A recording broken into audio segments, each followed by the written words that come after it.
Here at Mythic Mind, we believe in strength. Strength of mind, strength of spirit, and strength of body. And of course, all of these things are interrelated. And that's why I'm glad to partner with Strong Coffee Company and to offer you a 20% discount on their protein-enhanced coffee. Each serving is enriched with 15 grams of high-quality protein and 250 milligrams of adaptogens, including ashwagandha and theanine. This potent combination ensures sustained energy, improved alertness, and a calming effect without the jitters. And that's a difficult balance to achieve. A great tasting coffee that simultaneously gives you energy while at the same time calming you down. This unique combination of ingredients promotes better sleep and mental clarity, making it an ideal choice for people like us, people who need a little energy boost without losing clarity to a caffeine buzz, and who want to make sure that our body is ordered properly by our minds. And so head over to strongcoffeecompany.com and use the code MYTHICMIND. That's all one word. Use the code MYTHICMIND to get 20% off your entire order. strongcoffeecompany.com or click that link in the show note.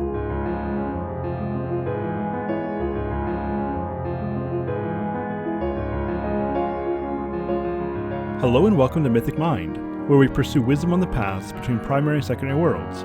I'm Dr. Andrew Snyder, and I'm glad that you're here.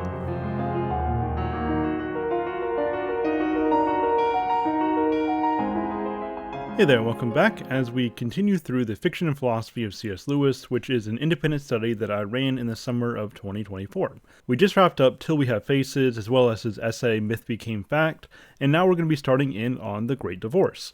Now, today, originally, I was just going to include the introduction to The Great Divorce, but that's actually a pretty short presentation. It's only about 6 minutes. And so instead, I'm going to go ahead and give you the whole thing. And so I'm going to give you the introduction, and then that's going to feed right into the main lesson on The Great Divorce. And so I hope that you enjoy.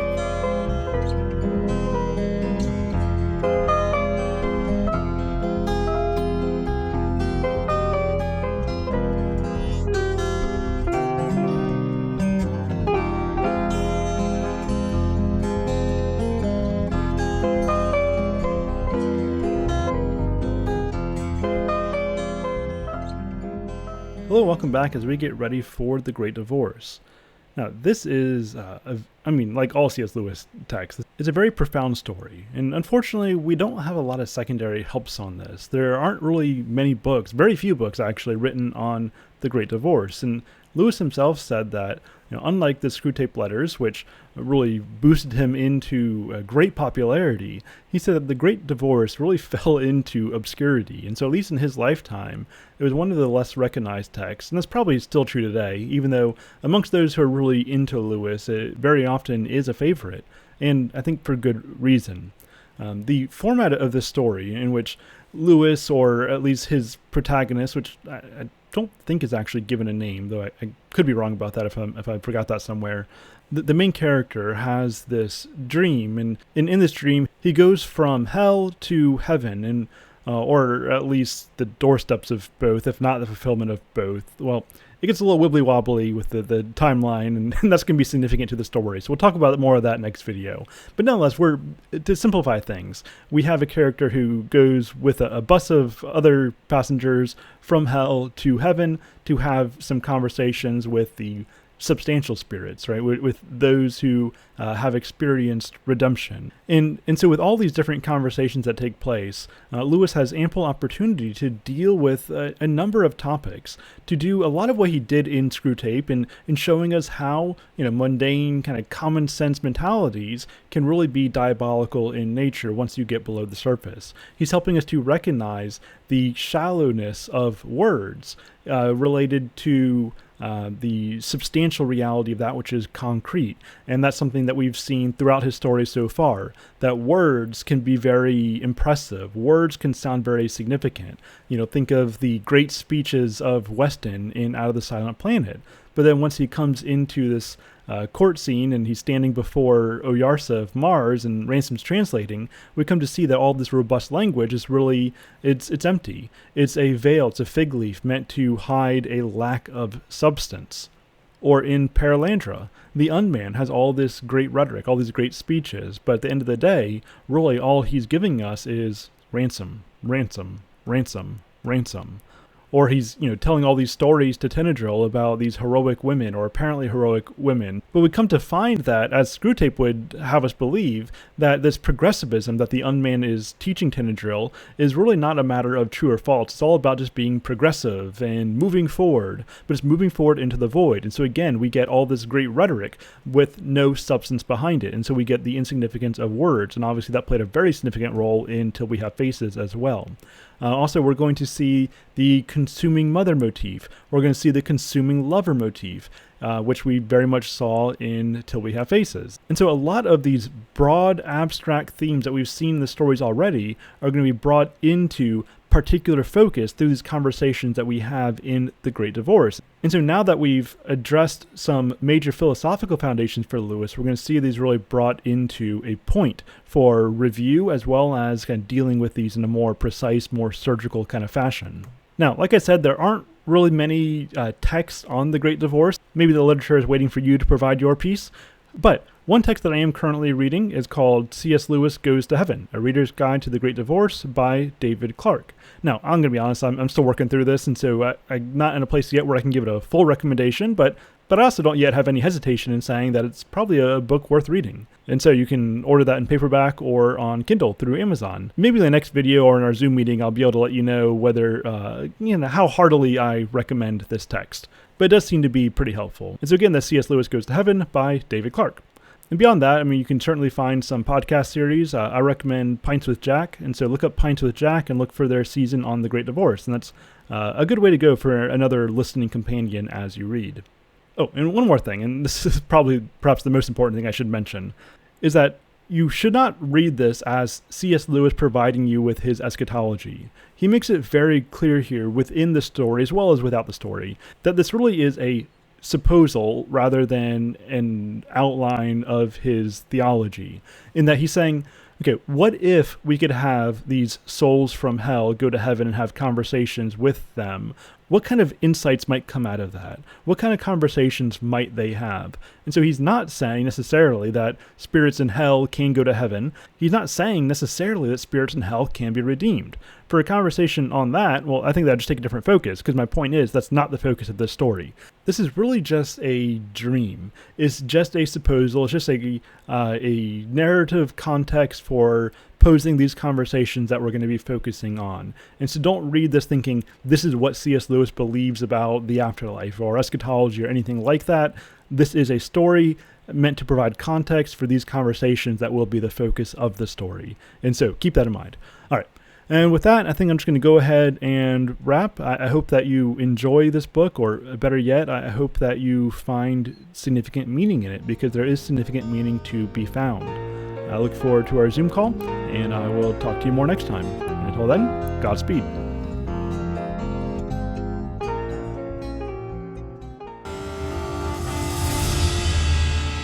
I'm excited to say that this episode is brought to you by Big Fork Brands, which is offering Mythic Mind listeners 20% off its entire store with the promo code Mythic Mind, and that's all one word.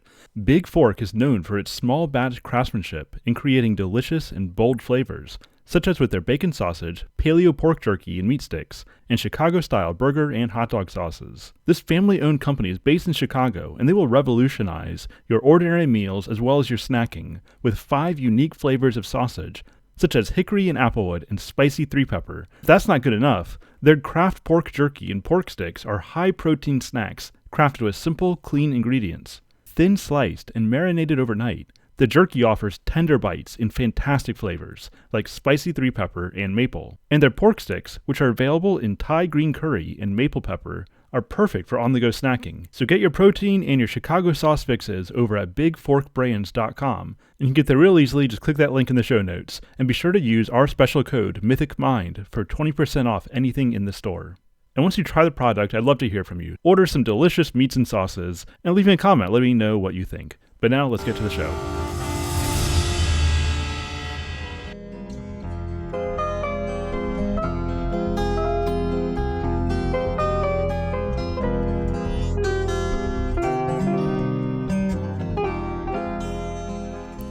Hello, welcome back as we walk through The Great Divorce. Now, this is an incredible text that unfortunately has largely been slept on. It certainly was in Lewis's day. This book never had the widespread popularity of something like the Screwtape Letters.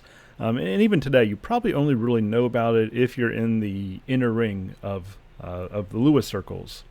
Now, I should mention that the name of this book, The Great Divorce, sets up this story in direct opposition to William Blake's The Marriage of Heaven and Hell, in which Blake argues that heaven and hell, that they're not even two fundamentally or inherently opposing camps, but really these come down to kind of different personal energies, one more rational, one more creative, and that we can have an integration of our Dionysian and Apollinarian tendencies. And in fact, he looked at Milton's Paradise Lost and argued that we should view Satan in that story as a kind of messiah figure in his own right, bringing forth a certain kind of freedom that actually ought to be welcomed and integrated into the cosmic person. Now, obviously, this kind of romanticism is not in accord at all with Christian orthodoxy. And so what Lewis is doing here is saying that no, what we don't need to do is bring heaven into hell. What we actually need to do is to recognize the fact that they are utterly separate, that these are indeed utterly opposing forces, and that the very cause for hell is indeed the great divorce, a divorce that is settled and not one that we ought to seek to reunite. As we're told in this book, you cannot take hell into heaven, and there's no room for heaven in hell. And so these are two fundamentally separate and antagonistic realities. And so part of what Lewis is doing here is just demonstrating that fact, the fact that hell is not fit for heaven and vice versa. All right, so now let's go ahead and jump into it. And so obviously first, our main character starts off in the gray town. And initially, we don't know exactly what's going on here, but I mean, obviously it's a gray town. It's kind of dingy. There's no real color, no life, no vibrancy. It kind of seems like a ghost town. Perhaps it's the best way to describe it. And he says that the only bookshops are the sorts that sell the works of Aristotle. Now, I admit that when I first read this, in fact, even until relatively recently, I assumed that this was some kind of attack on rationalism. That, okay, they only sold the works of Aristotle. You know, that connects with Greek philosophy and some of the critiques of reason that we see in something like Till We Have Faces. But he's actually not doing exactly that here, although it might be related. But the works of Aristotle is actually a pseudepigraphal text. It's actually a sex manual that was written under the name of Aristotle and published in the 17th century. And so this is not at all related to the real Aristotle, but it claimed to be. And so really what this works of Aristotle is it's really just some highbrow smut written in the name of Aristotle. And so that's what he's describing here. He's describing something that is artificial, a counterfeit. It's a perverted form of the real. And so that's the only kind of bookshops they have here, those that sell these counterfeit, perverted versions of the real. And that speaks very well into what Lewis is going to be telling us about the nature of hell, that it's a perversion of the good. It doesn't produce anything. It only corrupts, it only perverts, it only draws away from that which is. And so those are the kind of books that they have in this great town. And everything just seems destitute. There's nobody there until he gets to this little crowd at the bus stop. But otherwise, the whole town seemed to be empty. And we'll come back around to why that's empty in just a little bit. But already we get this theme of isolation, this theme of nothingness. Everything is just sort of vaporous here. Now, there's a little kerfluffle in the line to the bus where people they're just not treating each other well, and so we see that this isn't very good society here. Well, the main character, he gets on the bus, and he has a few conversations with some of his fellow passengers. First, he speaks with this communist. Now, nobody's ever appreciated this guy. His parents didn't appreciate him. The 5 schools he went to never demonstrated an awareness of his great talent. His dad never gave him enough money.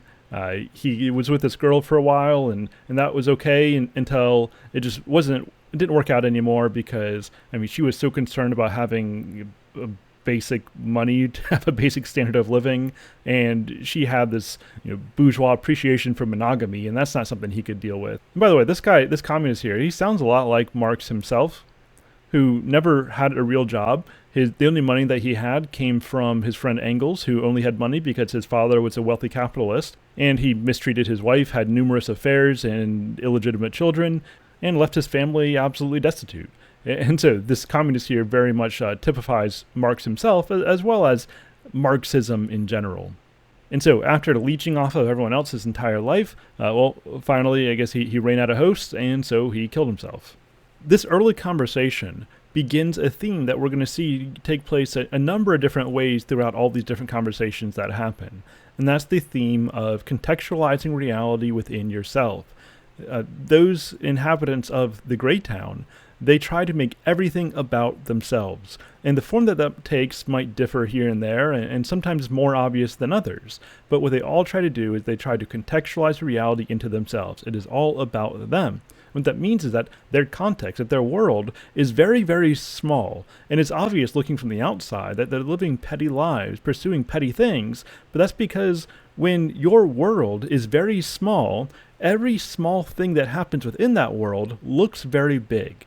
This is why toddlers are so dramatic over every little thing that happens, good or bad, because their context is still pretty small. And so anything that happens, things that we might look at as fairly insignificant, appear very large to them. Well, some people never actually grow up. Lewis talks about the difference between being childlike, which is good, right? Being childlike means you're asking questions and you're looking for answers. Childlike means you recognize wonder in things. Being childish means that you are increasingly closing in. You're not becoming expansive, as childlikeness tends to do, but being childish means you're increasingly moving into the childish. You're moving into yourself. Your context is shrinking further and further down. You're moving in the wrong direction. And so this communist starts to set that theme that we're going to see take place again and again and again. And really that is the main theme of the story, that the more self-referential we are, the more we contextualize reality within ourselves rather than ourselves within reality, the more that we are living as inhabitants of hell. Whereas the more that we are becoming expansive, the more that we recognize the vastness of deep heaven, and the more that it is our delight to explore that vastness, moving further up and further in, well, the more that we are demonstrating the fact that we are and always have been citizens of heaven. And so those are the two main trajectories that we're dealing with. The enclosing reserve, sorry, that's a Kierkegaardian term, but the closing in of our context into ourselves, or the expanding of our context ultimately into the infinite context of God. Next, our main character gets some insight into why hell seems so empty, because in fact it's not empty, right? It has a very large population. However, nobody can get along with each other because everybody's out for themselves. Everybody contextualizes reality within themselves, and so they all live as islands that can't fit together. And so they just keep quarreling, and then they'll move further away. And then they quarrel with people who are around them there, and then they move further away. And so we just get this growing isolation. And that is a great commentary on modern life. Because we are constantly told to live our truth, to speak our truth, be authentic to you, don't let anybody judge you. But when those slogans really become our philosophy, what that means is that we don't live in a shared reality. We don't have a common space between us.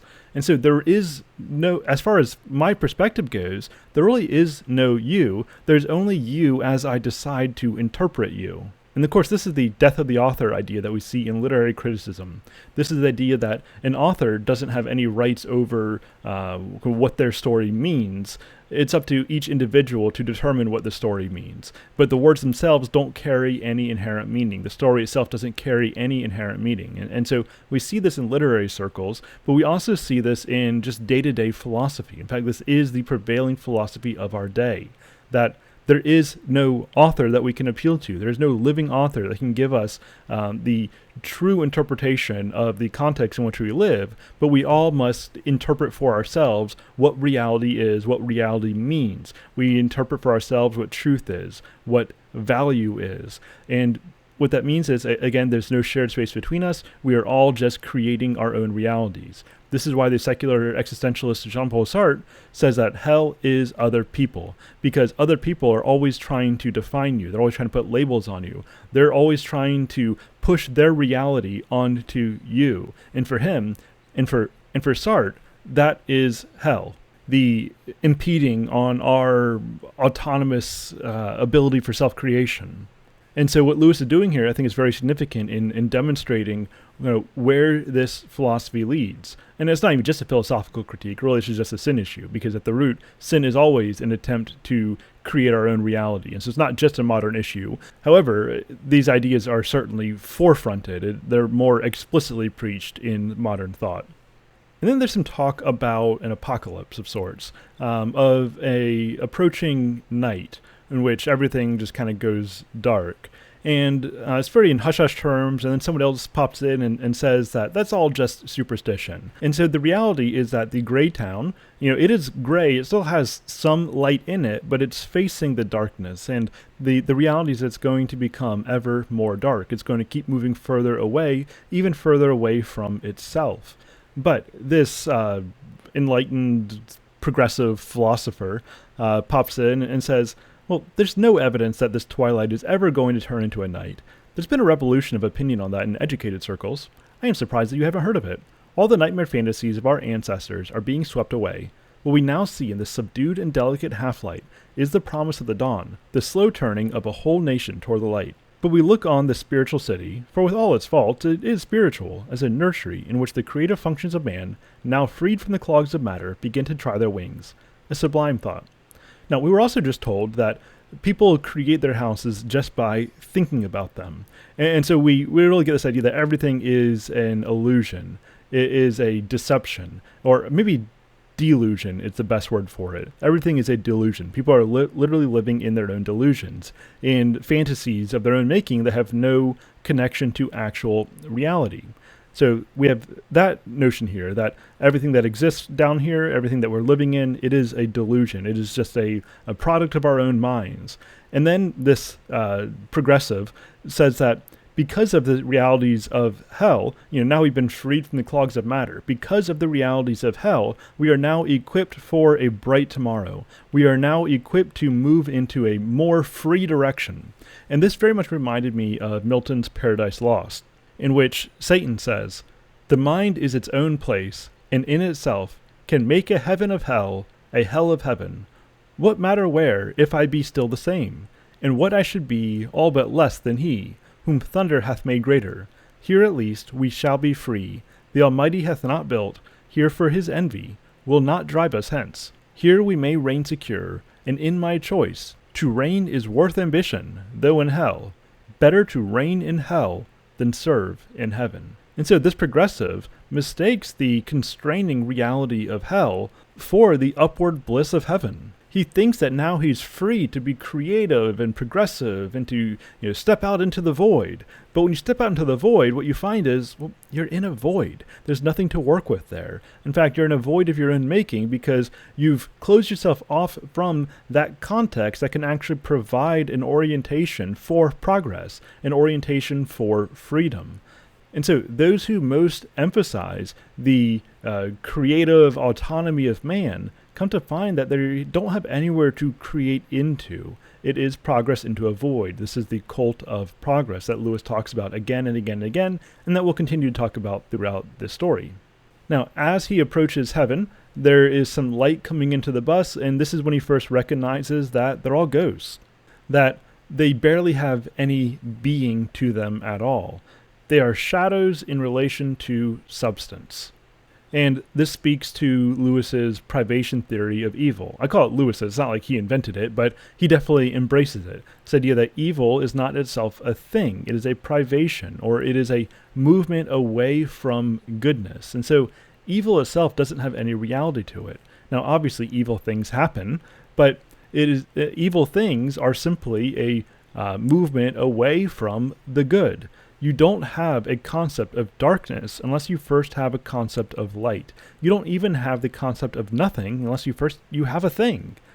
And so substance, being, is most real, and evil or corruption is just that. It's a corruption. It's a movement away from form, a movement away from what is. And so the ghosts have some existence, and in that they exist, they are good. However, by turning away from the good that is within all of existence, right? All of existence is upheld by God. And so turning away from the good that undergirds all of existence, they have become nearly nothing. But the fact that they do still exist at all means that there is still some substance to them, and that substance itself is actually good. However, they are misusing their faculties, and they're directing the substance that they have in the direction of annihilation. And so that's why they are present, but barely present. They are barely real.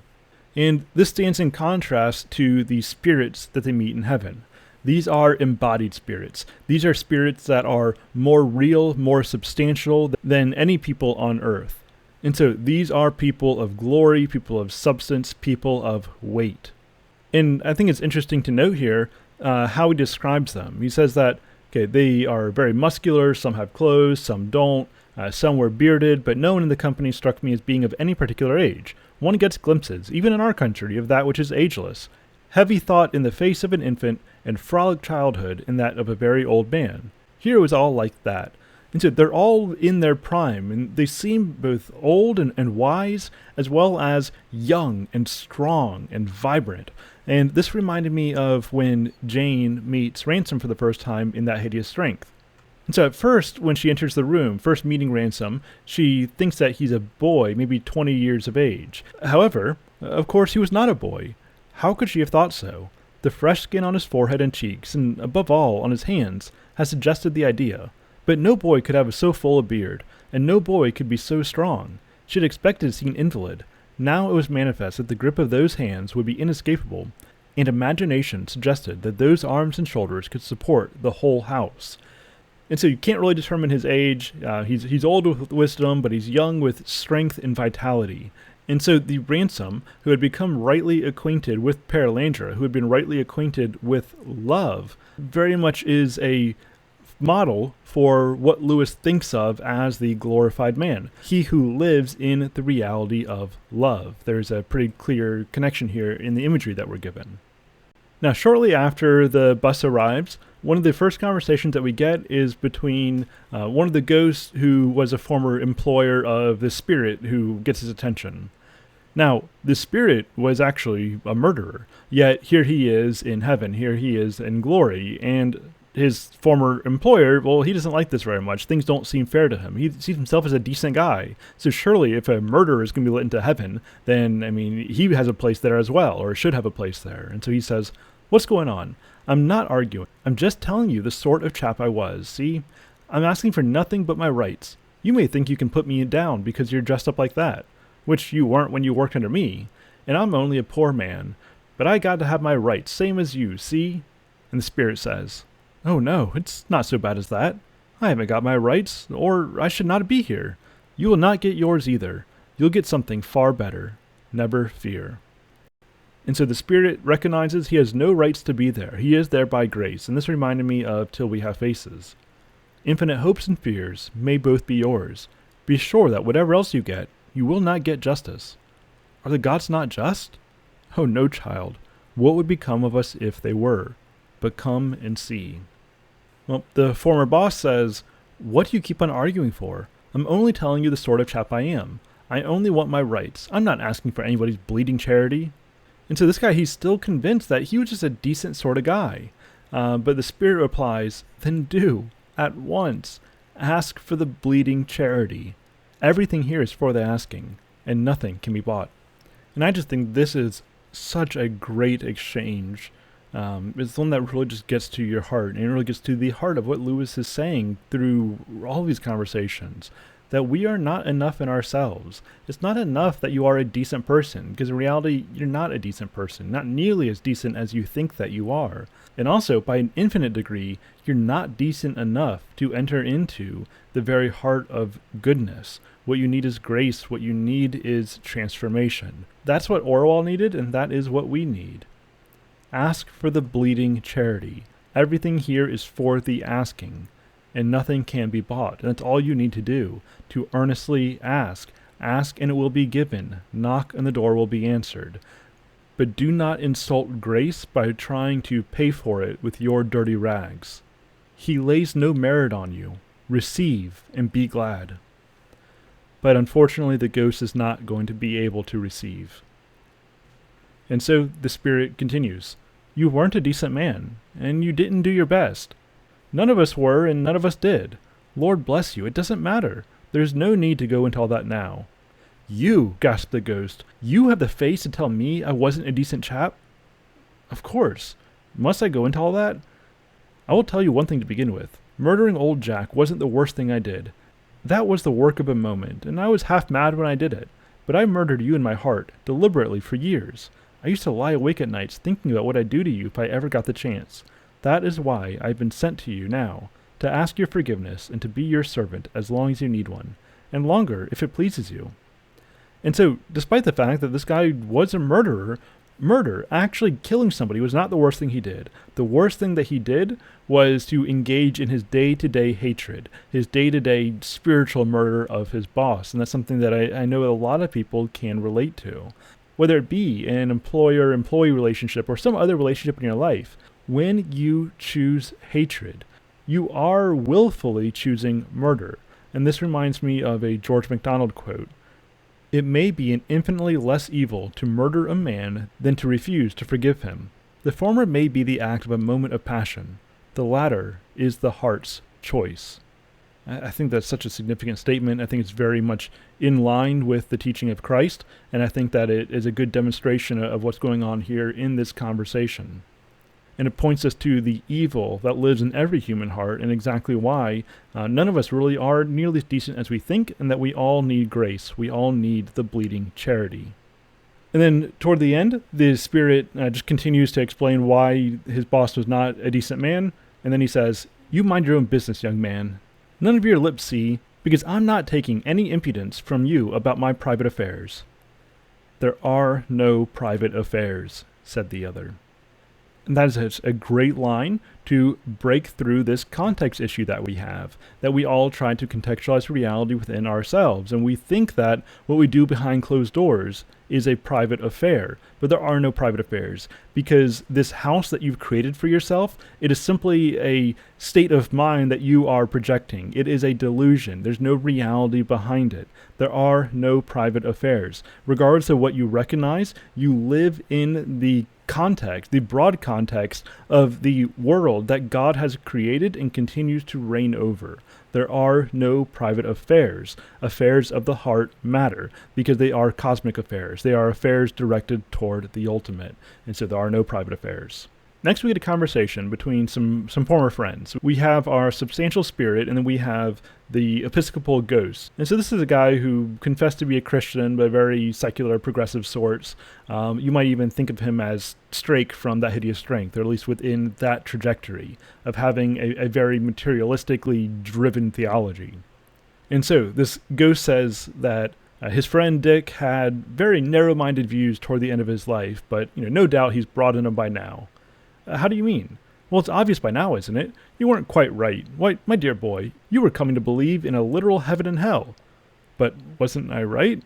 Well, in a spiritual sense, to be sure, I still believe in them that way. I'm still, my dear boy, looking for the kingdom, but nothing superstitious or mythological. So he's looking for something more apparently imminent. He's looking for a material, earthly reality. This is a materialist, progressive theologian here. And then I think this next exchange is so on the point. Excuse me, where do you imagine you've been? I see. You mean that great town with its continual hope of morning. We must all live by hope, must we not? With its field for indefinite progress is, in a sense, heaven, if only we have eyes to see it. That is a beautiful idea. I didn't mean that at all. Is it possible you don't know where you've been? Now that you mention it, I don't think we ever do give it a name. What do you call it? We call it hell.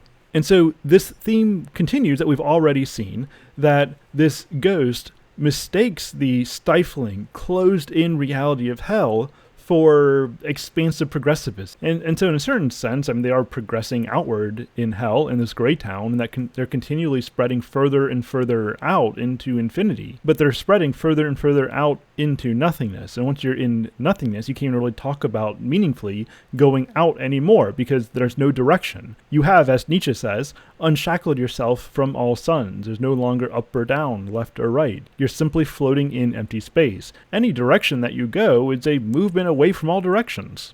And so despite what the unman would tell us, Satan's reach into the void, his progressivism with which he promises us freedom is actually constraining. It's moving you further and further and further into yourself. This is why later the George MacDonald character is going to say that hell is a state of mind. And I mean, within the story, the point in saying that is that you've traded the reality of God for a delusion of your own making, because there is no substance apart from God. There's only misinterpreted realities. There's only a misapplication of the will. That's what evil is, and that's what all movements away from God are. They're a misapplication of the will that perverts the right use of good things away from its proper theocentric context.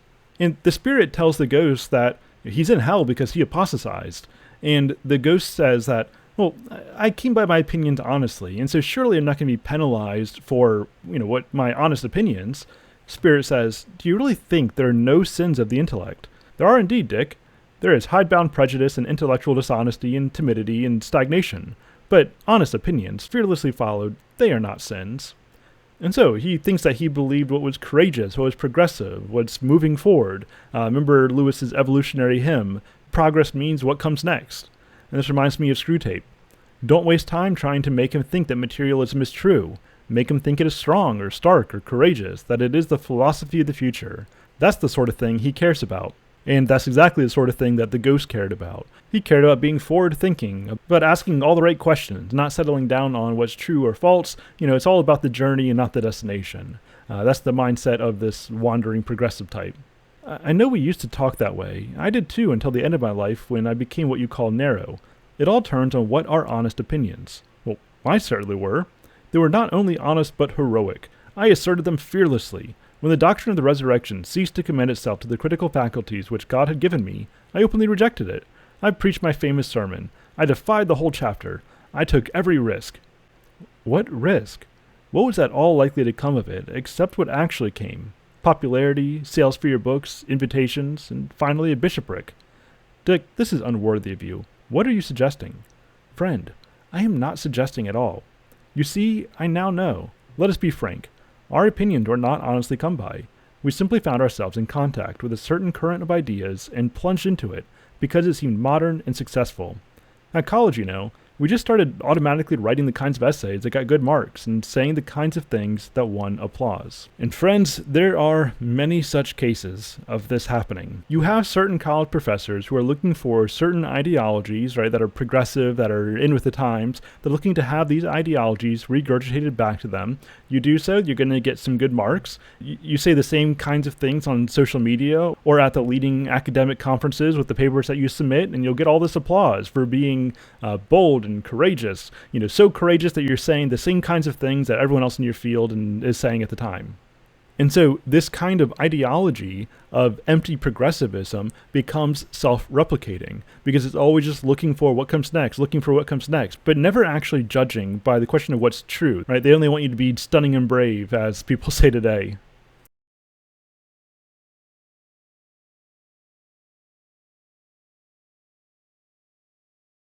And so this ghost didn't really have honest opinions that he arrived at through reason. He simply followed the current of the times. Having allowed oneself to drift, unresisting, unpraying, accepting every half-conscious solicitation from our desires, we reached a point where we no longer believe the faith. Just in the same way, a jealous man, drifting and unresisting, reaches a point at which he believes lies about his best friend. A drunkard reaches a point at which, for the moment, he actually believes that another glass will do him no harm. The beliefs are sincere in the sense that they do occur as psychological events in the man's mind. If that's what you mean by sincerity, they are sincere, and so are ours. But errors which are sincere, in that sense, are not innocent. And this, I think, is just such a wonderful, accurate description of what really drives apostasy, or deconstruction is the current hip term for it, which very rarely deals with actual rational struggles with some doctrine of the faith, right? It's something more heart-driven than that. It is allowing oneself to drift, unresisting, unpraying, accepting every half-conscious solicitation from our desires, until you reach a point where you no longer believe the faith. This is such a timely passage right here, one that we need to take to heart, one that we need to use as a drive to guard our hearts, and one that we need to use as a way of understanding what's really happening to people around us. And then here's another great exchange. The Spirit says, "You have seen hell, and you are in sight of heaven. Will you even now repent and believe?" "Well, I'm not sure that I've got the exact point you're trying to make," said the ghost. And so this ghost still thinks that they're just dealing with empty abstractions, with rational academic conversations. But the Spirit replies by saying, "I am not trying to make any point," said the Spirit. "I am telling you to repent and believe. I will bring you to the land, not of questions, but of answers, and you shall see the face of God. We know nothing of religion here. We think only of Christ. We know nothing of speculation. Come and see. I will bring you to eternal fact, the father of all other facthood." And so this Episcopal ghost is just continually, as he did in life, he's doing in death. He's hiding behind abstractions. He's hiding behind questions. Remember, he's looking for the kingdom, but in some kind of metaphorical or spiritual sense, some sense that he can't really nail down, because all of his words are really just ways of hiding, all of his speculations are ways of hiding from fact, hiding from reality, hiding from the truth. And I think it was in this conversation, I'm pretty sure it's in this conversation, I didn't quote it here in the PowerPoint, but the Spirit says that, you used to, as a child, you knew what questions were for. They were for finding answers. Well, since that time, you've come to rely on questions just for the sake of questions. And when you're relying on questions just for the sake of questions, not for finding an answer, then really you're leaving yourself in a place of emptiness. But the Spirit says, "I'm not here to provide you with questions. I'm not here to provide you with discourse, right? I'm not trying to make a point. I'm trying to introduce you to the ultimate fact, to the Father of all facthood. I'm trying to bring you into relation with reality." And this reminds me of Orwell's closing words. "I know now, Lord, why you utter no answer. You are yourself the answer. Before your face questions die away. What other answer would suffice? Only words to be led out to battle against other words." And I think that this is a good summary or a good direction into the heart of what's happening in this conversation. But of course, the ghost is unwilling to get a face. He's unwilling to engage in the world of fact, and so he just withdraws back into his nothingness of questions. Next, we have the guy who's trying to get a real apple he can take back into hell for some kind of capitalist venture, but he's unable to lift it up. And this nearby waterfall starts to speak to him and tells him to put it down. He says, "Fool, you can't take it. There's no room for this real apple in hell. Stay here, learn to eat it, learn to be real, learn to participate in the real world." But actually, I think the most significant thing here is how this waterfall is described. "It was also a bright angel who stood like one crucified against the rocks and poured himself perpetually down towards the forest with loud joy." So obviously we have an image of Christ here, Christ crucified, who pours himself down throughout heaven as a river of joy. And I don't necessarily think I need to comment much on that. I just think that it's a beautiful image that it gives us of Christ. One who's crucified against the rocks and as a waterfall is pouring himself down toward the forest with loud joy. I think it's just a beautiful image to meditate on. Next, we get this woman who is ashamed of being around such beautiful people, right? She can't stand being around the bright people because, well, she's so vain. She's ashamed of how she looks in comparison. And so she says to one of the spirits, "Can't you understand anything? Do you really suppose I'm going out there among all those people like this? But why not? I'd never come at all if I had known you were all going to be dressed like that." And so she is ashamed to be a ghost amongst spirits. Remind me of this question from Psyche. "Don't you think a dream would feel shy if it were seen walking about in the waking world?" There is an ontological difference here. There's a difference in hierarchy of substance between the ghost and this real spirit. And that can be difficult to come to terms with.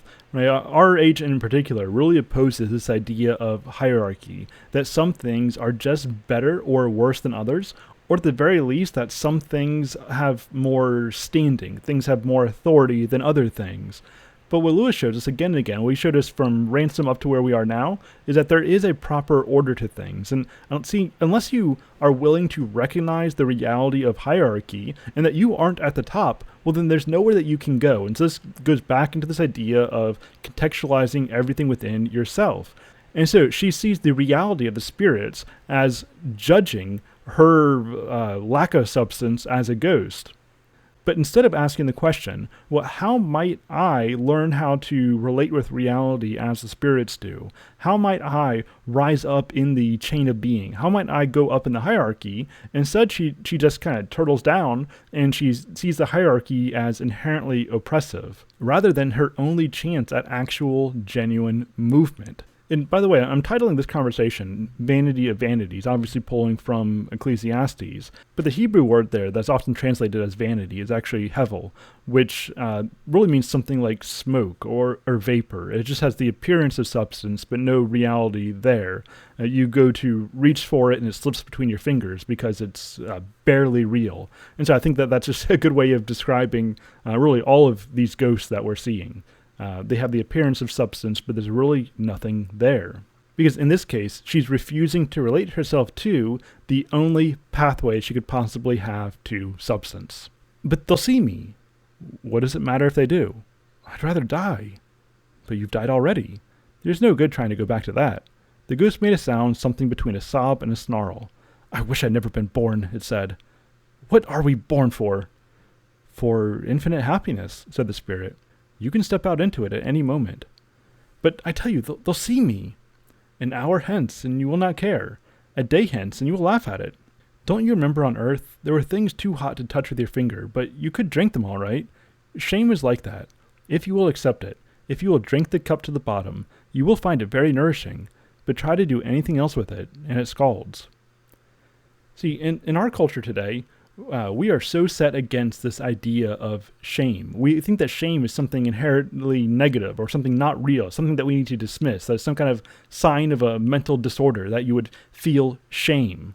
Or at the very least, it's a sign of not having proper mental health. Even in Christian circles, how many modern sermons, how many modern worship songs focus on the gospel freeing us from shame, rather than focusing on the fact that the gospel frees us from guilt? Right? We think that shame is what we first and foremost need to get rid of. But what Lewis is telling us here is, no, actually we need to feel shame, right? We should feel shame when we do shameful things. Not to do so is to be disordered. And when you recognize that your heart is sinful, well, that actually should lead you to a kind of despair. A despair over yourself, a despair over your own abilities, a despair over your own supposed decency, right? It's the kind of despair that should lead you away from yourself to cast yourself entirely into the bleeding charity. You only need to ask that it might be given to you. You only need to ask for this infinite happiness in order to step out into it at any moment. It is there for us if only we would accept it. And so the problem with this ghost here is that she's vain. The problem is that she's egotistical. You know, maybe you'll think that, oh, she doesn't seem very proud. She doesn't seem very egotistical, right? The problem is that, well, she doesn't think enough of herself. But that's actually not right, because she's still trying to relate everything to herself rather than relating herself to reality. Low self-esteem and high self-esteem both run into the same problem of looking for yourself for esteem. Both are manifestations of pride. What we need to do is not just think less of ourselves, but think of ourselves less. That is the pathway into infinite happiness. You are not your own, and you never were. And so because this conversation isn't going anywhere, then the spirit whistles and a bunch of unicorns come and terrify the woman. And we find out later that this was an attempt to get her to open up outside of her context. George MacDonald character says, "You will have divined that he meant to frighten her. Not that fear itself could make her less a ghost, but if it took her mind a moment off herself, there might in that moment be a chance. I have seen them saved so." And so the spirit attempts to terrify the ghost, just to get her to stop thinking about herself.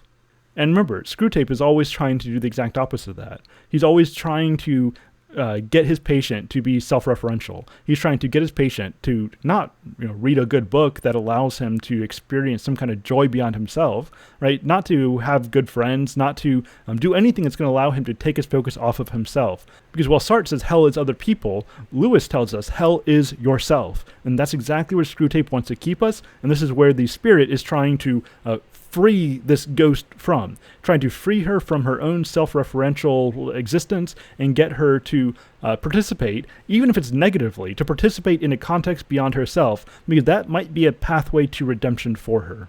And perhaps this is why Malacandra sent the Hinakra to ransom, as he says toward the end that he sent that Hinakra to ransom as a way of summoning him. Well, maybe what he was doing is summoning him not just to Malacandra, but also summoning him away from himself. Next we meet our main character's guide, George MacDonald.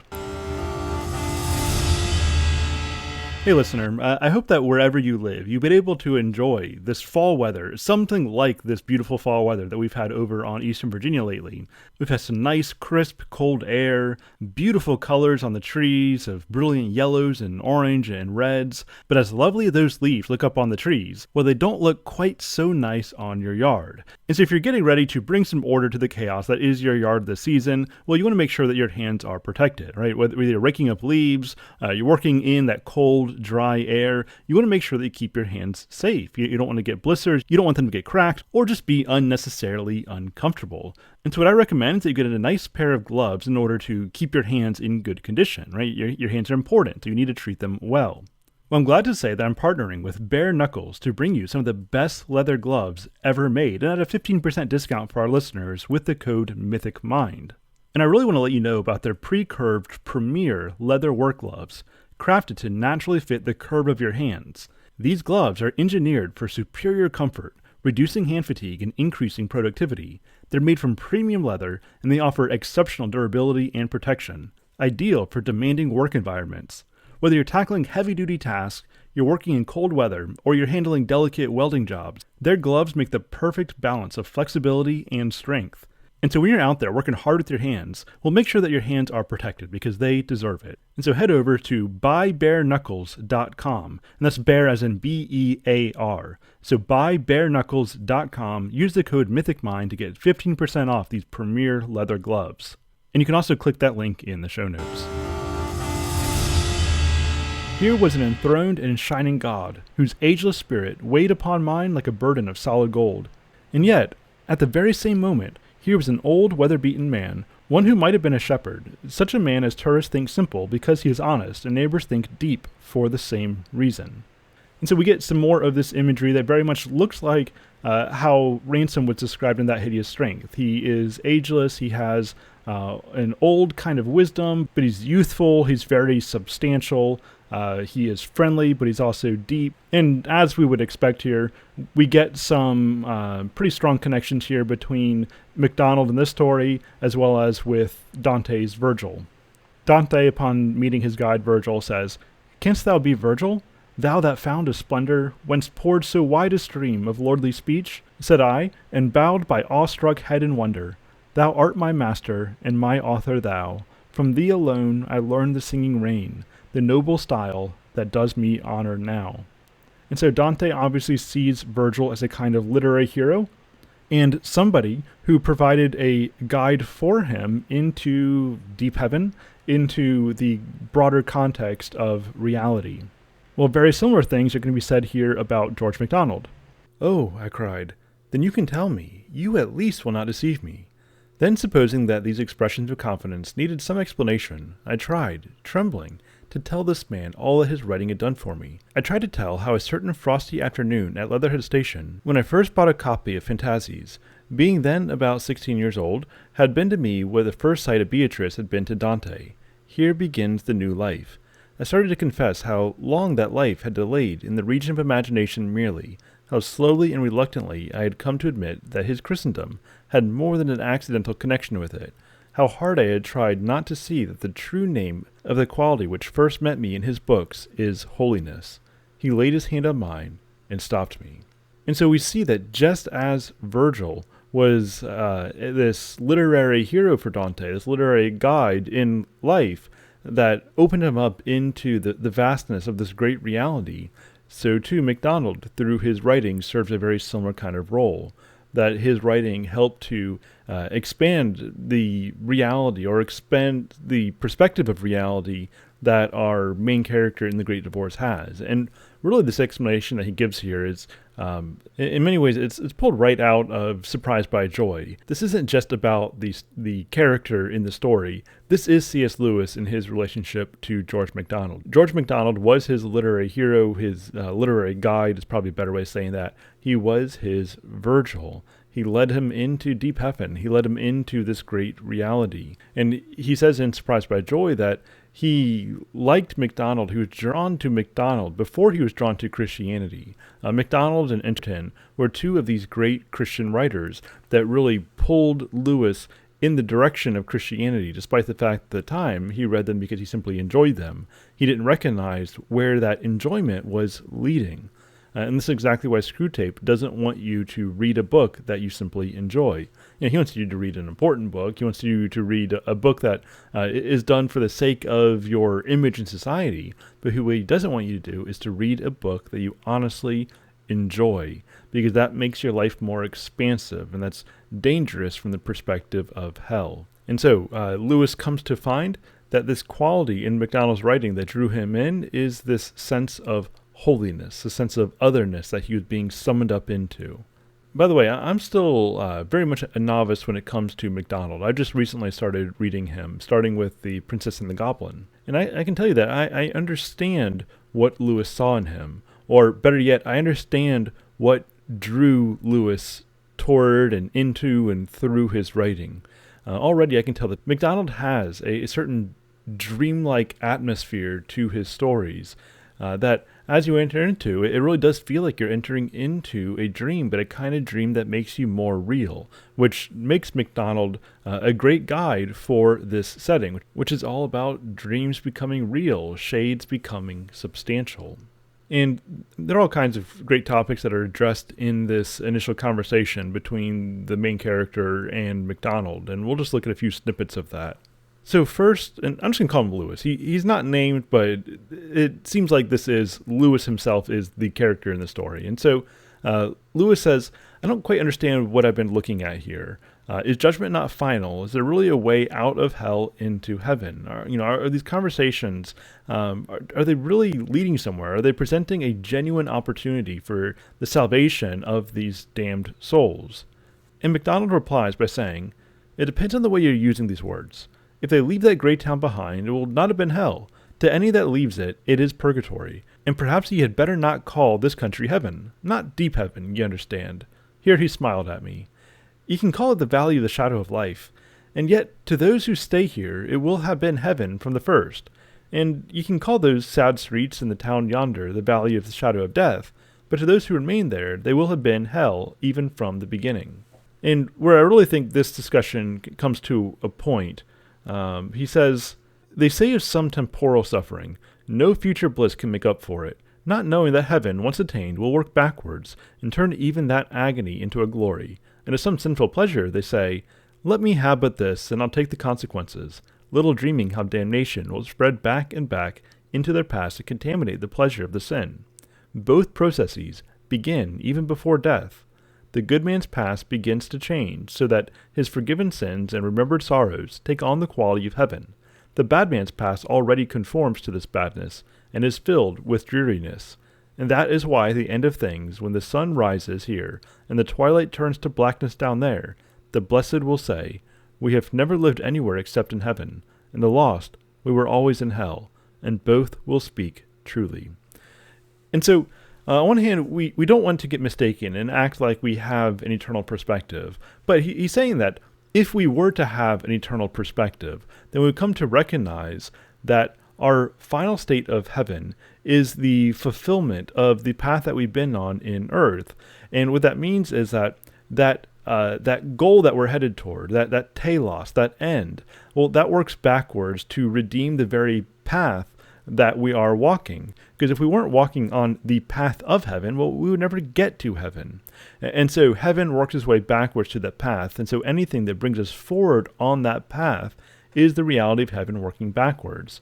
So too, if we are headed in the direction of damnation, hell works its way back. And so every step we take on that path toward hell is itself a kind of hell. It's a kind of separation from the good. It's a movement away from the goodness of God.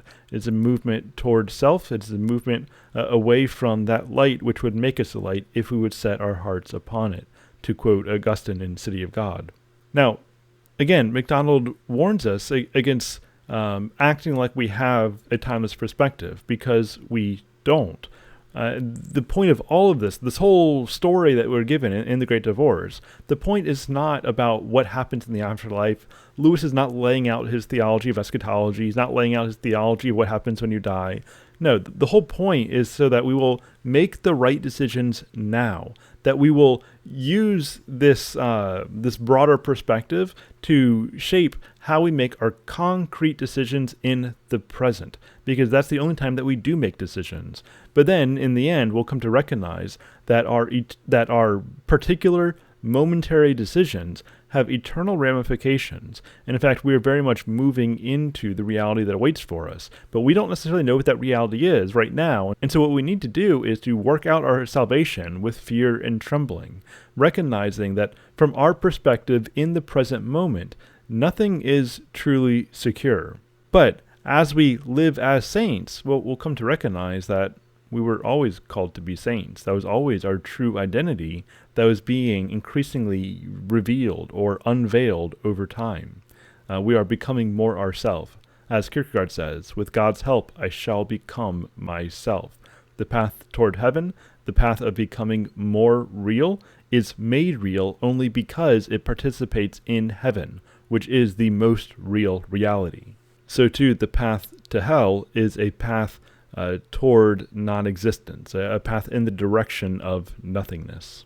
Not to say hell is nothingness, but as Lewis says in The Great Divorce, or I think MacDonald says it, hell is as close as you can get to nothingness without going over the edge, and that's why its inhabitants are shadows, they're ghosts. Then Lewis asks if hell and heaven are states of mind, and MacDonald says, hell is a state of mind. You never said a truer word. And every state of mind left to itself, every shutting up of the creature within the dungeon of its own mind, is, in the end, hell. But heaven is not a state of mind. Heaven is reality itself. All that is fully real is heavenly, for all that can be shaken will be shaken, and only the unshakable remains. Now, again, I want to emphasize that Lewis is not doing systematic theology here.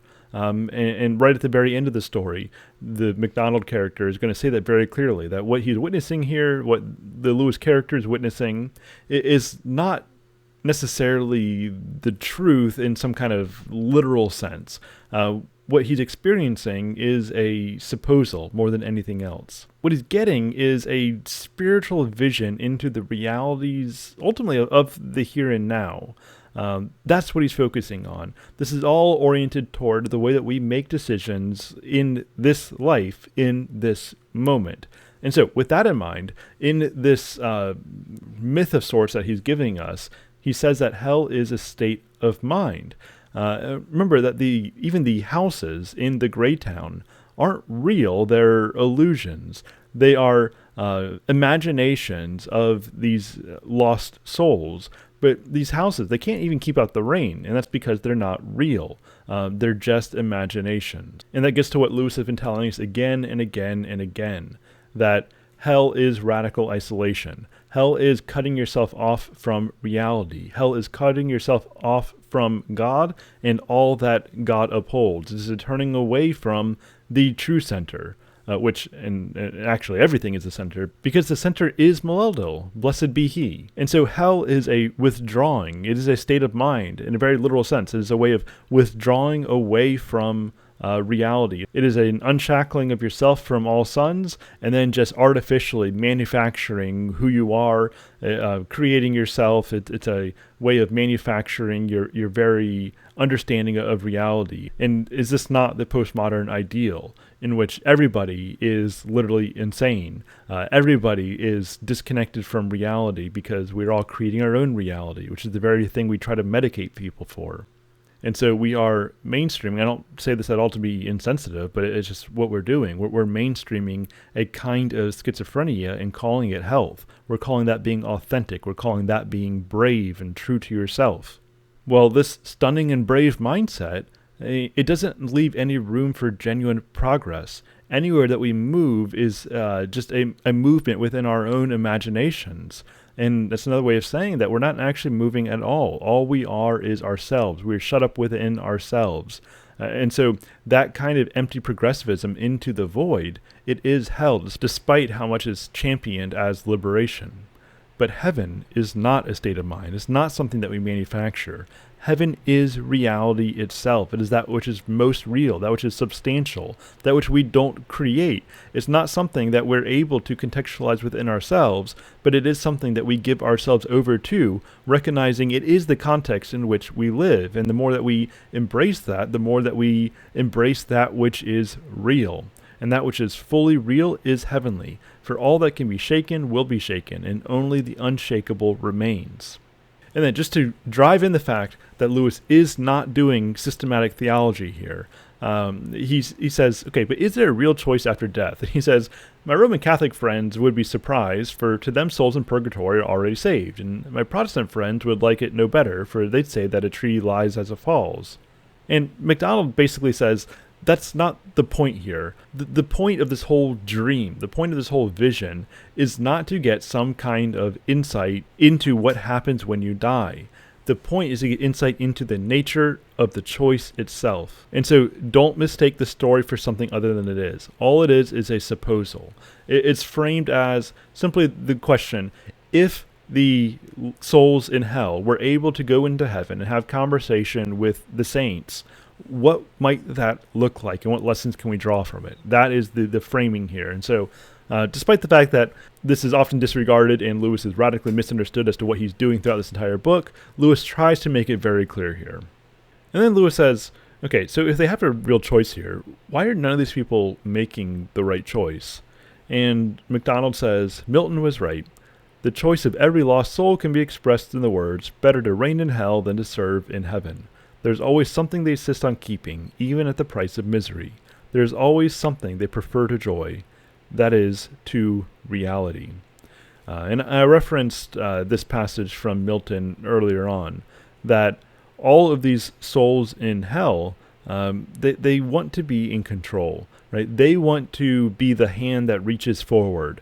They don't want to submit themselves to their place within the great dance, but they want to lead the dance. They want to be their own Oyarsa.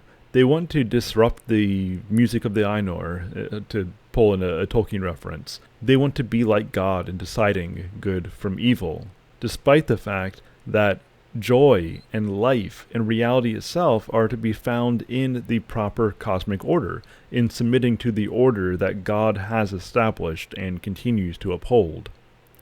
It is only in this hierarchy, in this great dance, in this chain of being properly ordered, that we're going to find fulfillment, that we're going to find joy. The chief end of man is to worship God and to enjoy him forever, as the Westminster Catechism tells us. And so they all find, all these ghosts are finding some reason or another not to submit, but to reign in hell, as obviously nonsensical as that is. This right here is a great passage that I don't even think I really am going to need to comment on, but I just think it's worth highlighting it and bringing to the forefront of your attention. MacDonald says, there have been men before now who got so interested in proving the existence of God that they came to care nothing for God himself, as if the good Lord had nothing to do but exist. There have been some who were so occupied in spreading Christianity that they never gave a thought to Christ. Man, ye see it in smaller matters. Did he never know a lover of books that with all his first editions and signed copies had lost the power to read them? Or an organizer of charities that had lost all love for the poor? It is the subtlest of all the snares. And right here, we see Screwtape through and through, where Screwtape says that, okay, if our patient's going to be involved in church, then make sure that the church is all about programs and different things that it's doing, but not at all concerned about the reality of Christ. Make everything an abstraction. Make everything a cause. Take even a good cause and just exalt that to the ultimate, because in so doing, it will become demonic. Right? He says that in the Four Loves, that a lesser love raise up to the place that God love ought to occupy, well, that's going to become a god of its own. And a god other than the God is a demon. And so your love itself, although apparently taking a positive guise, is in fact going to be demonic. It's going to be a counterfeit form of religion. And so we see that going on here. Get a man who is an organizer of charities, but he's lost all love for the poor. Get him so occupied in spreading Christianity and winning debates, in winning souls, so to speak, and growing his megachurch, right? Get him so involved in activity that he forgets Christ. Have the Christian play Martha to an extreme and neglect the passive receptivity of Mary. Get him to love the Word of God while denying its power. And then MacDonald says, everyone who wishes it does. Everyone who responds positively to the message of heaven is able to do so. There are only two kinds of people in the end. Those who say to God, thy will be done, and those to whom God says, in the end, thy will be done. All that are in hell choose it. Without that self-choice, there could be no hell. No soul that seriously and constantly desires joy will ever miss it. Those who seek find. To those who knock, it is opened. And so why do most of these people stay in hell? Because they want to. Because they choose hell. Because they reject the joy that is offered to them. They do not seriously and constantly desire joy. All who do constantly desire it will find it. In the end, everyone gets exactly where they have set out to be. And that is a sobering thought that should cause us to reflect on our own hearts, as well as to continually compel those around us to choose joy. Next, this other ghost shows up, and she's just grumbling about everything.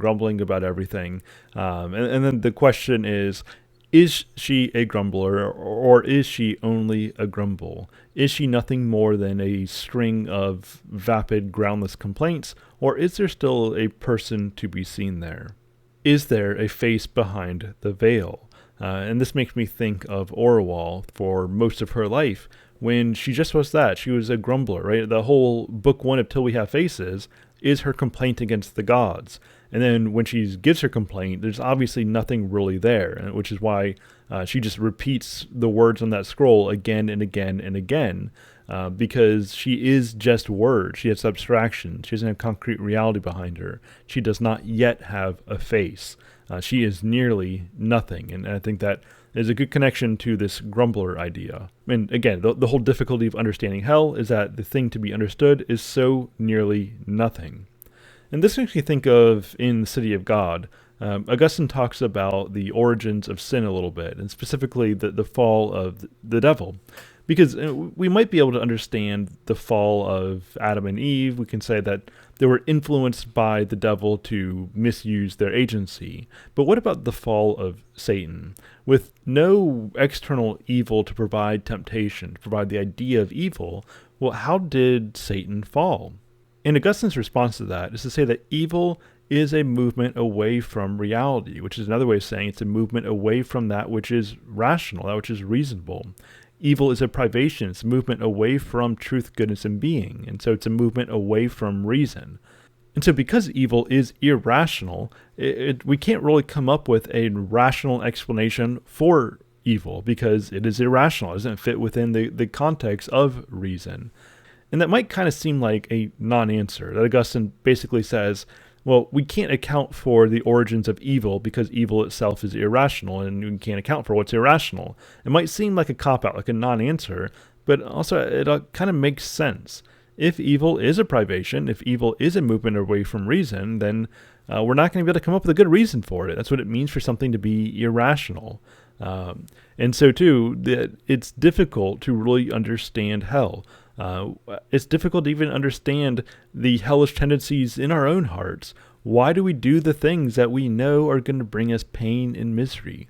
Why don't we do the things that we know will bring us joy and peace and abundant delight?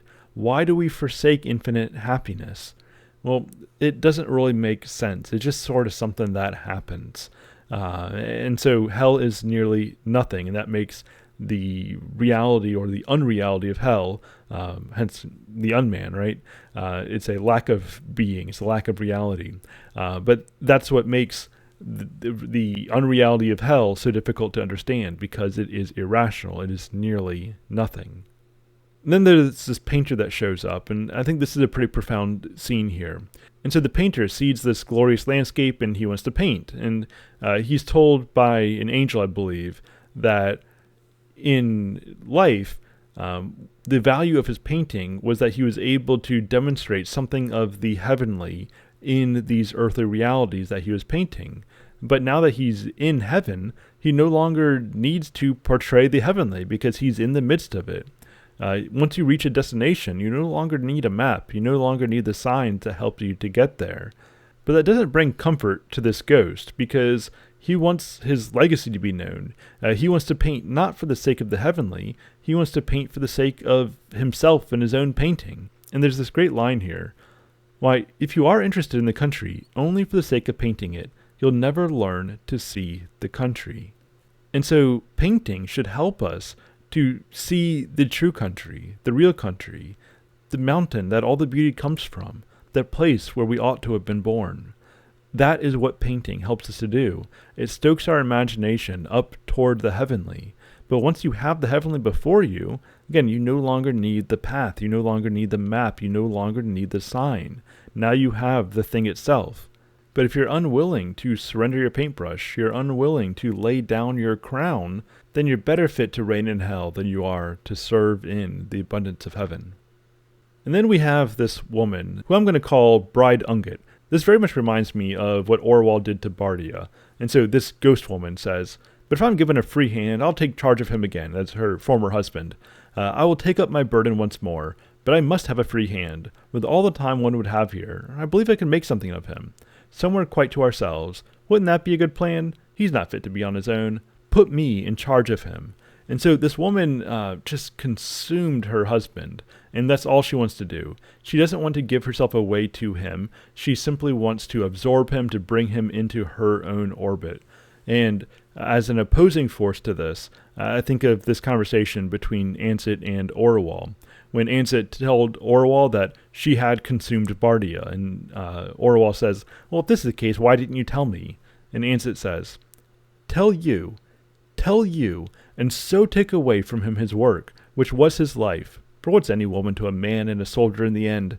In all his glory and his great deeds, make a child and a daughter of him? Keep him to myself at that cost? Make him so mine that he was no longer his?" And Orwell says, "Yet he would have been yours." Ansett replies, "But I would be his. I was his wife, not his doxy. He was my husband, not my house dog. He was to live the life he thought best and fittest for a great man, not that which would most pleasure me." And so we see that Ansett's love for Bardia helped Bardia be more himself. And of course, as he was more himself, well, the more that she loved him. And so here we see a real, genuine love between a wife and a husband, as opposed to this consuming Unget that we see in this ghost here. And then next we have what I'm going to call Mother Unget. This is the ghost that would rather have her son in hell than to open herself up to the love of God and join her son in heaven. She says, "Give me my boy. Do you hear? I don't care about all your rules and regulations. I don't believe in a God who would keep a mother and son apart. I believe in a God of love.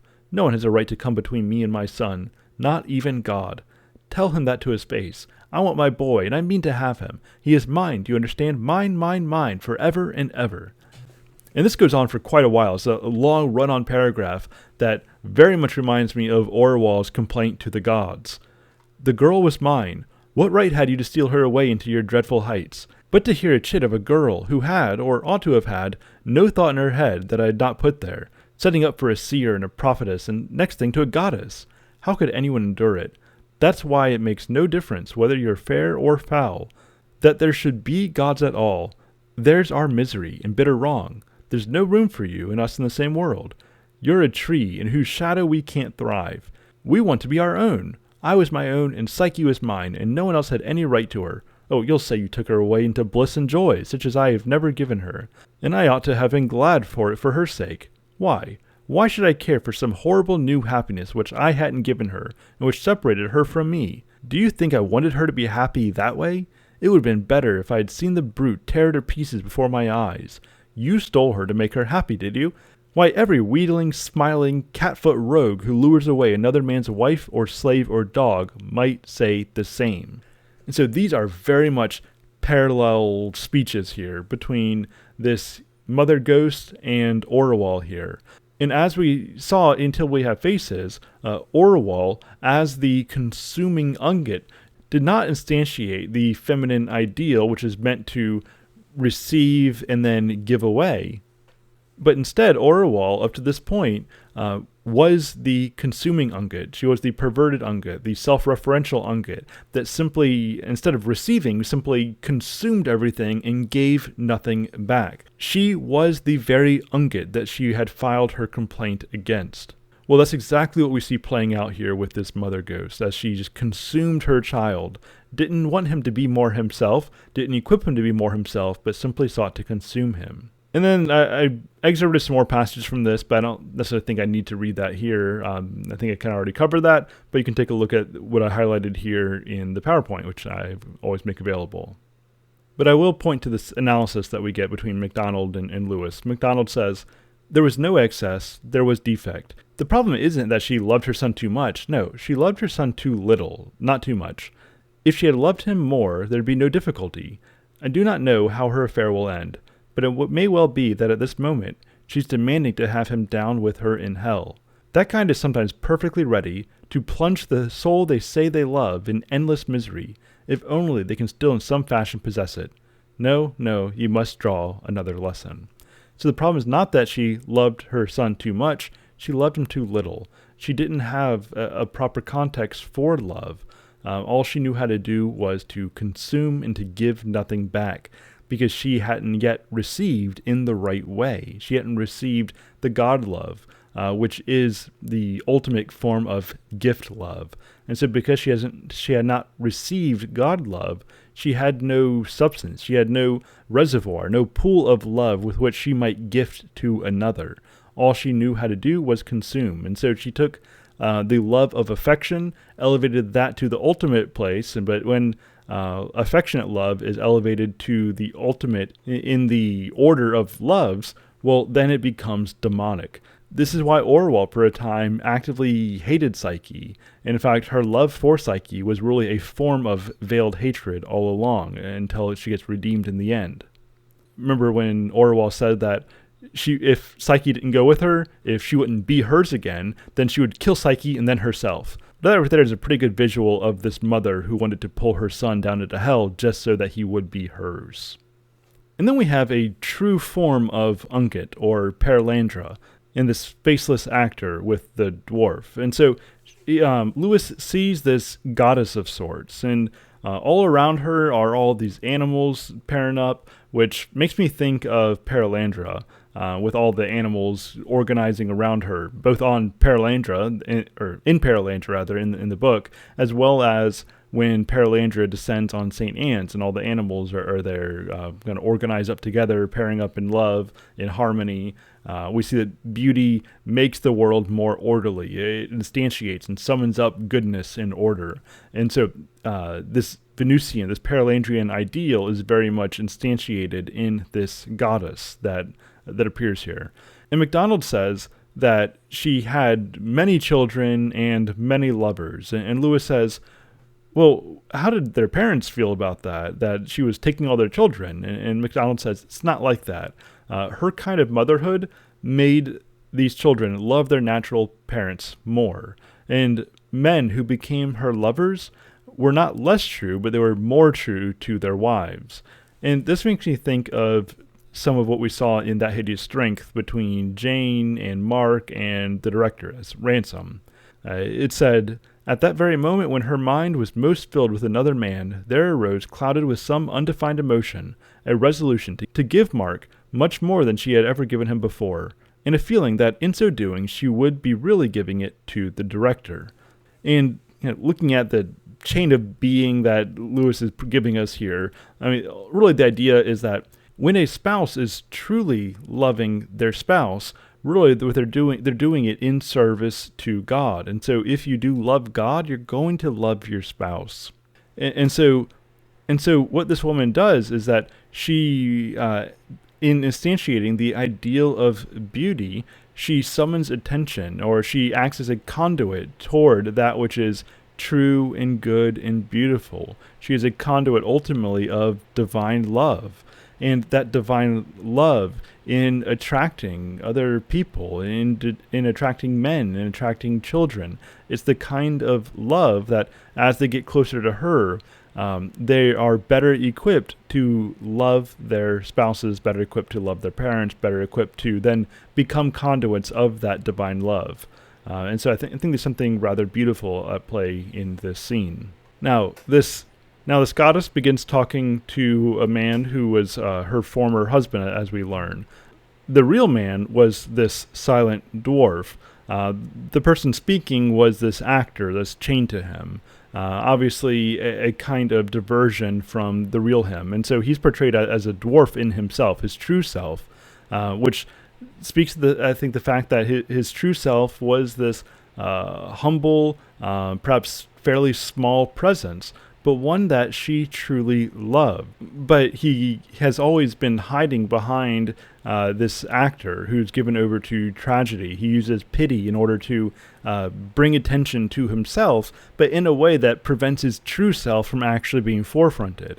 He's preventing himself from actually engaging with reality himself. He's adopting this persona as a way of hiding from himself.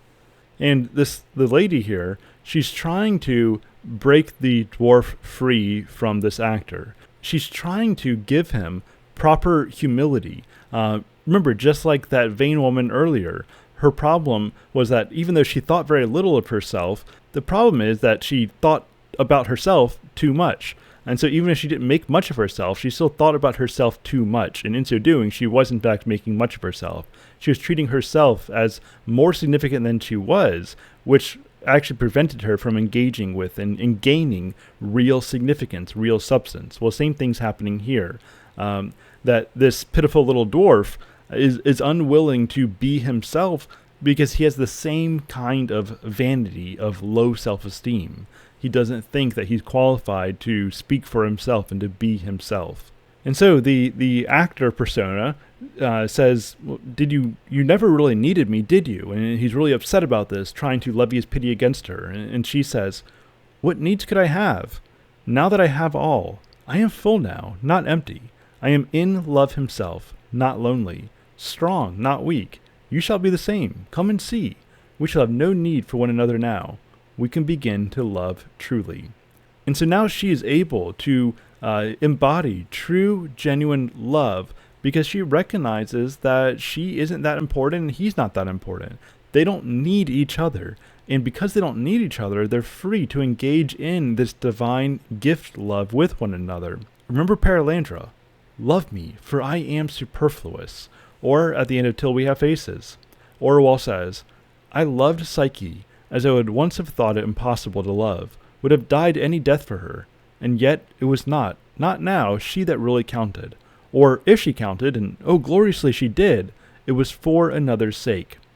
It's not until we give up pretense of self-importance that we're able to relate ourselves toward that which is truly important, with a capital I important. And once we have this proper context, once we find unity in this divine love, once we find unity within that which actually gives us meaning and significance and substance, well, now we're free to actually love each other face to face. We're free to share in this great dance, to participate in this divine love that begins with the Holy Trinity itself and then moves outward through the cosmos into every fiber of being, which is calling us to rejoice in God and in so doing to rejoice in one another. But of course, this dwarf is unable to let the actor go. He's unwilling to be himself. He's unwilling to get a face. And in fact, I mentioned that right here on this slide. And at this point, the dwarf has shrunken down to practically nothing. And so now all that's here is this fake persona. And she says, I cannot love a lie. I cannot love the thing which is not. I am in love, and out of it I will not go. And so, because the dwarf has refused to be authentic, he has refused to be his true self, but has just relied on this vain abstraction. He has relied on this empty persona, just as Orwell, right? She relied on the Queen of Gloam in order to hide herself. Same thing's happening here. The Queen of Gloam is this tragic actor trying to hide the dwarf of Orwell. And remember, when Orwell is having that vision, she's going to that unscalable mountain, the eagle appears and says, "Who are you?" And Orwell says, "Well, I'm the Queen of Gloam." And the eagle says, "That's not who I'm looking for." And Orwell says, "Well, I've brought my complaint against the gods." And then the eagle says, she's here. This is the one that we've been expecting." And so the eagle was waiting for the true Orwell to make an appearance, rather than the Queen of Gloam. But unfortunately, in this case, the dwarf, the true self, shrunk into nothingness, and she cannot love a nothingness. And again, as Orwell says, "I saw well why the gods do not speak to us openly, nor let us answer. Till that word can be dug out of us, why should they hear the babble that we think we mean? How can they meet us face to face, till we have faces?" And then, very sadly, Lewis says, "I do not know that I ever saw anything more terrible than the struggle of the dwarf ghost against joy." Makes me think of Aslan. "O Adam's sons, how cleverly you defend yourself against all that might do you good." And then here, MacDonald just describes how small hell is. And so, on one hand, from the inside perspective of hell, it's infinitely expansive, right? And it's always getting bigger and bigger as people move further and further away. But now we find that hell in reality is the size of nothing. Because remember, hell is a state of mind in this myth that Lewis is giving us, in this imaginative supposal. And really it's just another way of Lewis pointing out that progress for the sake of progress, that this secular progressivism is a movement into nothingness. And a movement into nothingness is not expansive, it's actually retractive. It's a closing in on itself.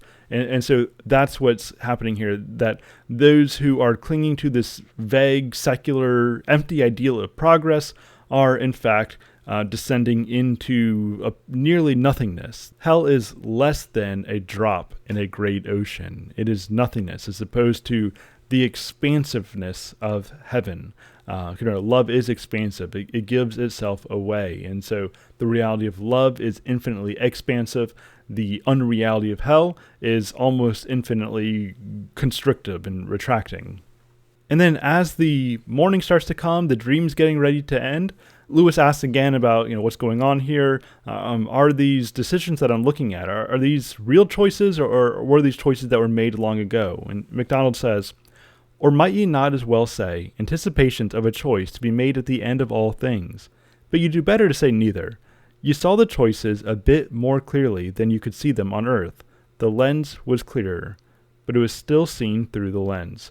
Do not ask of a vision in a dream more than a vision in a dream can give." And so this is the point of the story. It's not about a systematic theological presentation of eschatology. It's not about a systematic theological presentation of what happens when people die. It is a way of seeing choices more clearly. It's helping us to live more intentional and responsible and sober lives. That's what this is all about. And if this book does not do that for you, then you need to go back and read it again, because it is there to be had. There are such profound warnings here, such profound calls for repentance and calls for a life of infinite happiness and joy. And don't be like that Episcopal ghost who just falls into abstraction and says, "Well, you give me a lot to think about, and now I need to go deliver a paper in hell." Like, don't get distracted, right? Don't be like Mark when he's talking to Dimple, and Dimple's calling him out of Belbury and into St. Anne's, and Mark says, "Well, I need to go think about it."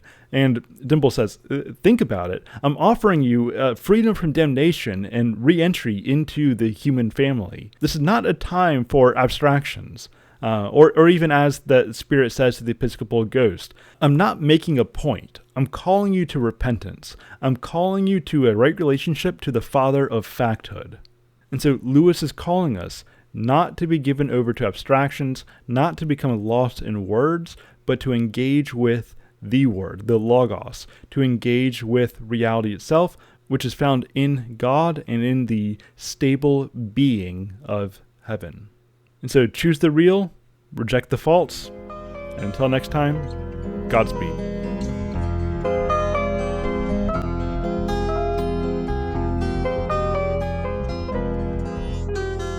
Alright, thank you for listening, and if you enjoyed that, then I encourage you to head over to patreon.com/mythicmind, sign up as a patron, give me some support, and that's going to help me to continue doing this show, as well as the other Mythic Mind shows, Mythic Mind games, and Mythic Mind movies and shows, as well as the various other things that Mythic Mind is doing, and we're doing a lot of things. We'll be doing even more things in 2026. This has already been an amazing year of growth for us in both size, capacity, the various things that we're doing, and even more is coming next year. And if you want to be a part of that, you want to be part of the inside conversations, you want to have some hand in the directions that we go, or you just want to be a silent supporter, then head over to patreon.com/mythicmind and lend your support. And also make sure that you click the link in the show notes that'll show you all of the deals that Mythic Mind is currently offering you. The discounts to the various online stores offer you things like handmade sausages and jerkies and premier leather work gloves and microgreen powder and protein-infused coffee and green tea energy drinks. All kinds of goodies are being offered right now. So click that link and make sure that on whatever store you go to, use the code MythicMind at checkout for a discount, 15 or 20% depending on the store. Now, before we go, I do want to thank all Tier 3 patrons and higher by name. We're currently up to over 80 patrons in total, and so I don't think I can really take the time to name all of you, but I do appreciate all of you. But by name, I'd like to thank Mark, William, Paul, Clinton, Jamie, Christopher, Justin, Aaron, Chaz, Ebby, Kyle, Tyler, Chase, David, Amanda, Justin, Roger, Jack, Ross, Don, Adam, Kit, Andrew, and Michael. All of you go above and beyond in making these things happen. And if you're not yet over there, then again, head over to patreon.com/mythicmind. Becoming a patron at any level provides you with all 3 Mythic Mind podcasts delivered into one feed, almost always early. It also gives you full Discord access. You can be part of our conversations. You can join our various chats that we have, and I would love to see you there. But whether you sign on as a patron or you just continue listening, make sure that you're subbed here, make sure that you're subbed over to Mythic Mind Games and Mythic Mind Movies and Shows, as well as my YouTube channel, which you can find in the show notes. If you're listening to the live feed, the next thing to come out from Mythic Mind will be over on, Mythic Mind Movies and Shows. As we get close to the end of our Star Wars series, we'll be taking a look at Rogue One. And then over here next week, we'll be starting in on the Chronicles of Narnia. But that's it for now. Until next time, Godspeed.